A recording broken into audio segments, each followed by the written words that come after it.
I'm here to talk about the treatments that I've been getting from Jim Twomey. He's been treating me for depression and for tinnitus in my right ear. Using the low-level light therapy, I used to be a master at getting into a depressive funk.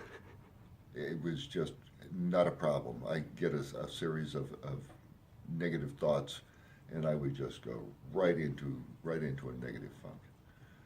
And now, after about 4 months of treatments with Jim and the low-level light therapy, can't get there anymore.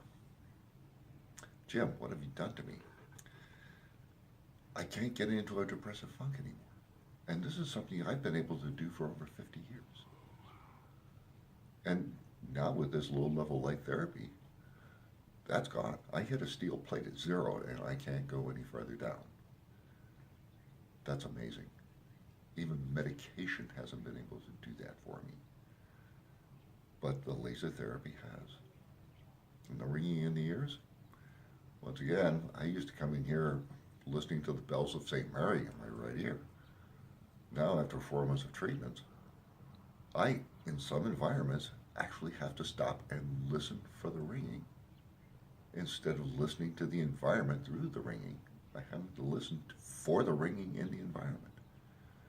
Vast improvement. I'm down somewhere around 80% or more on the ringing in my ears, just because of laser therapy. It's amazing. Who would know, who would think what light could do for you? This is great. Thanks, Jim. This